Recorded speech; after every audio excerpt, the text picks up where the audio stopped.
You have this heightened sense of concern, all of those things that happen. Not to mention, we can go into dietary things, all of the things that we did to survive. And we are in a situation where people say, oh, no, you don't get to talk about it. That's the part, right? And that's the part that we're living in right now. We look at the climate, the culture, this illusion of inclusion. Right? So that's one of those things where I'm like, some of this stuff I would have liked to find out without having to go dig on my own, or some like the understanding the police dynamic and like understand it's like why no one's doing anything about it to me. Right? Like, why is everyone just okay with this? Like, is everyone just okay with this? Like, I can see obvious disparities. Is everybody like, why am I the only one tripping? And I've always felt that way.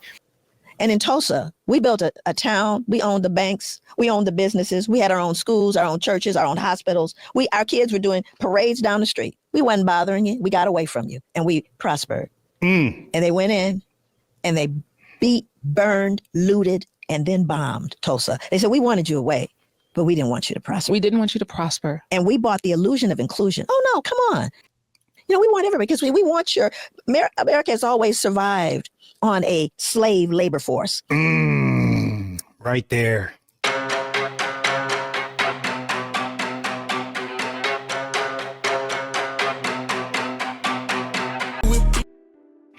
Salute, ladies and gentlemen.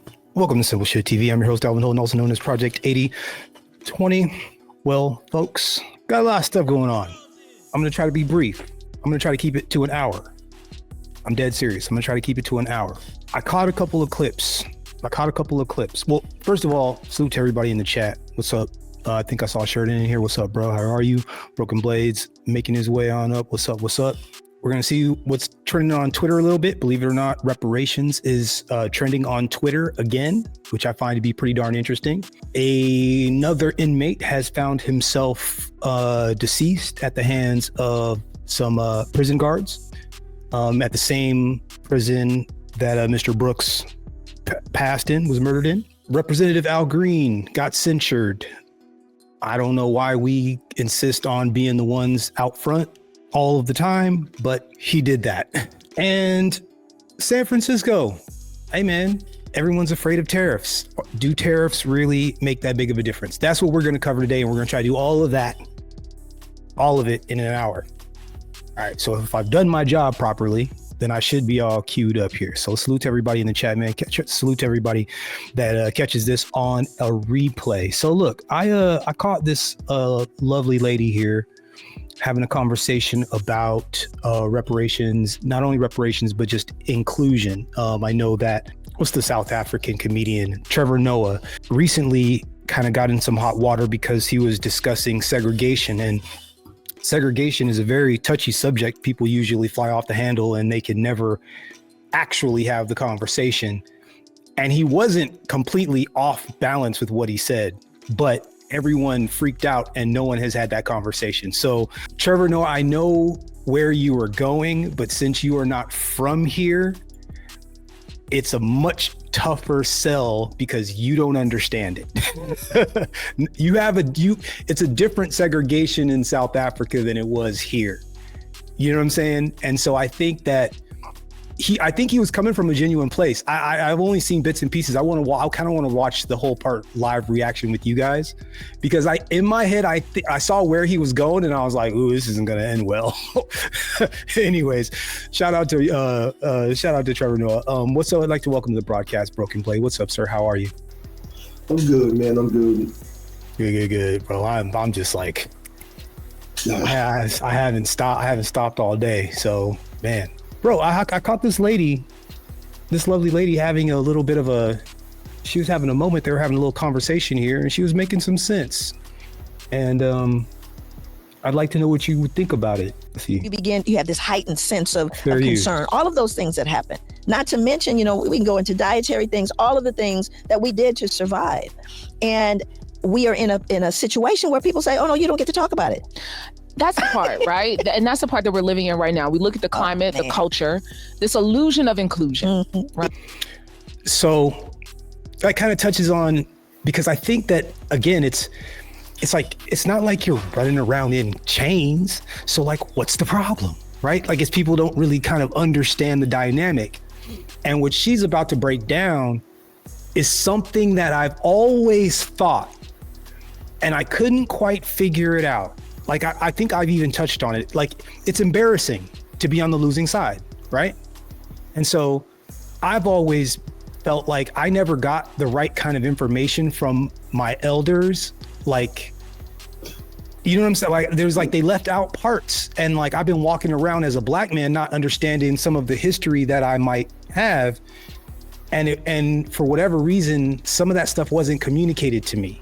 So that's one of those things where I'm like, some of this stuff I would have liked to find out without having to go dig on my own, or some like the understanding the police dynamic and like understand, it's like why no one's doing anything about it to me, right? Like, why is everyone just okay with this? Like, is everyone just okay with this? Like, I can see obvious disparities. Is everybody like, why am I the only one tripping? And I've always felt that way. Well, this lady's about to kind of explain her reason as to why that is. And this is kind of like solidifies or confirms what I've always kind of thought about people, you know, our parents just older than our parents' age into our grandparents' age. Let's let her The illusion of it. The illusion. We bought it. Yeah. And here's the thing that's ironic about this whole thing about segregation, right? Because when they told us, we just don't want y'all around. Just get out. We don't want you around. And so we did. And in Tulsa, we built a town. We owned the banks. We owned the businesses. We had our own schools, our own churches, our own hospitals. Our kids were doing parades down the street. We wasn't bothering you. We got away from you, and we prospered. And they went in and they beat, burned, looted, and then bombed Tulsa. They said, we wanted you away, but we didn't want you to prosper. We didn't want you to prosper. And we bought the illusion of inclusion. Oh no, come on. You know, we want everybody, because we want America has always survived on a slave labor force. Right there. That too, right there. Whether that was enslaved individuals, whether that sharecropping, that was undocumented individuals, or imprisoned individuals. And imprisoned. Labor force. And again, you can come in, and we thought, oh yeah, you know, it's, you know, there's no segregation anymore. Oh, but you can't, you know, you somehow can't rent in that area. Somehow your kids aren't, your district isn't this district. I mean, let's just do, you know, come on. That's the reality of what it has been. And with that illusion, we have never been able to gain the economic footing we did all by ourselves. And what I often say to Black folks now, in this climate of extraordinary hate, is we did it before, and we can do it again. Yeah. And we had far less. Okay, we had far less to work with, and we had much greater tragedies confronting us.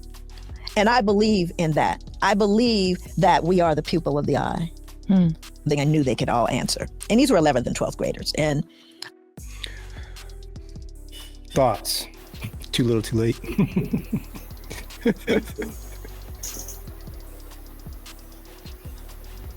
Yeah, that is funny you bring it up. Like, oh, these brothers a few years back. I mean, if we wait around for you to figure it out, for God's sakes, Jesus Christ, lady. Yeah. I'm enjoying the fact that some of these folks are becoming enlightened. The Democrat Party has really kind of brainwashed so many lovely ladies that it's difficult. Oh, we gotta have story time. I had the craziest thing happen to me the other day. Oh man, I forgot. Oh my God. Oh, anyway, sorry. I just thought about it. Don't let me forget about the girl at the bar. Or the two girls at the bar. Anyway, yeah, I don't. It's very difficult to have a conversation and even deal with them, right? Like, so, I mean, all of this kind of ties together, right? With the prison thing that we're talking about, and with the Al Green thing a little bit later on, and the Jasmine Crockett, and so on and so forth. What's up, Cody Marshall? You know, it's like they're making the block hot, and it's like for stuff that's not that important, and then it's like there's stuff that's important, like, I don't know,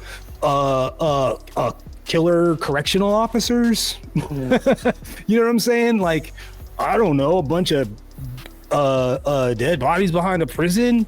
Like, I don't know. That seems kind of important to me. There was down in Alabama or Mississippi, there was like a whole police department was stealing all the stuff out of the when you take all the my brain, I'm having a brain fart. Freaking when the cops take stuff. When evidence collection. The evidence collection, yes, the evidence. They were stealing the evidence. Guess how they found out? Because one of the cops OD'd on fentanyl. I saw that. We saw still of that dude. Yeah. And then, like all of them. Oh yeah, did we look at those mugshots where that lady got the lazy eye? Like, looked like her eyes about to drip off her face. Damn, no. We'll look at the mug shots after this. Anyways, shout out to this lady. I like finally, too little too late, trying to figure out how we can get ourselves together is the $64,000 question. Tariq Nasheed the other day did a video about, are we loud and proud about what we're doing, or do we get quiet and start planning? You know what I'm saying? And he did kind of the dichotomy of like, because like, in the 60s, they had to go hide down in the church basement because all the phones were wired, because the feds was listening and so on and so forth. I'm willing to say that we're more exposed now, seeing as how I'm on the internet talking on a microphone, and I sit in a room full of cameras and microphones all day. However, we do have to communicate offline sometimes, or when is it proper to do that? So that's something that we should absolutely talk about or think about and quietly strategize about. Anyways, I was happy to see this lady. Every once in a while, the Black women, we get a normal one that's saying the right kind of things.